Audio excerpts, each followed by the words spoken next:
Areekode SOG commando വിനീതിന്റെ ആത്മഹത്യയിൽ പ്രതിഷേധം തുടരുന്നു. അരീക്കോട് ക്യാമ്പിലേക്ക് യൂത്ത് കോൺഗ്രസ് മാർച്ച് നടത്തി.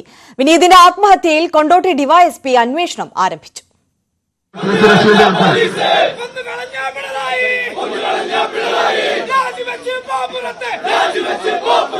അരീക്കോട് പോലീസ് ക്യാമ്പിലേക്ക് യൂത്ത് കോൺഗ്രസ് നടത്തിയ മാർച്ചിൽ പ്രതിഷേധമിരമ്പി.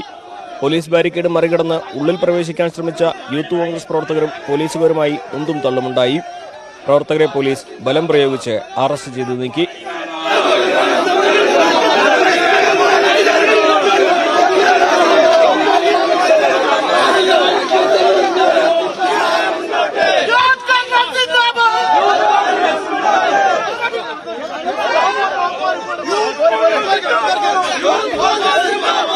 വിനീതിന്റെ ആത്മഹത്യയെക്കുറിച്ച് അന്വേഷണം നടത്തുന്ന പോലീസ് സംഘം എസ്ഒജി ക്യാമ്പിൽ പരിശോധന നടത്തി. അന്വേഷണ ഉദ്യോഗസ്ഥൻ കൊണ്ടോട്ടി ഡിവൈഎസ്പി സേതു നേതൃത്വത്തിലുള്ള സംഘമാണ് പരിശോധന നടത്തിയത്. ഫോറൻസിക് സർജൻ ഡോക്ടർ ഹിതേഷ് ശങ്കറും സ്ഥലത്ത് പരിശോധന നടത്തി. അതേസമയം അരീക്കോട് എസ്ഒജി ക്യാമ്പിലെ റിഫ്രഷർ കോഴ്സ് താൽക്കാലികമായി നിർത്തിവെച്ചു. കഴിഞ്ഞ ദിവസം മുതലായിരുന്നു രണ്ടാമത്തെ കോഴ്സ് ആരംഭിക്കാനിരുന്നത്. റിഫ്രഷർ കോഴ്സിൽ പരാജയപ്പെട്ടതിലുണ്ടായ മനോവിഷമമായിരുന്നു കമാൻഡോ വിനീതിന്റെ ആത്മഹത്യയിലേക്ക് നയിച്ചത്.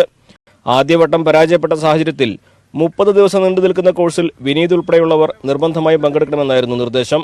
ഇതും ഗർഭിണിയായ ഭാര്യയെ പരിചരിക്കാൻ അവധി ലഭിക്കാത്തതിന് നിരാശയും വിനീതിനെ ആത്മഹത്യയിലേക്ക് നയിച്ചുവെന്നാണ് വിലയിരുത്തൽ.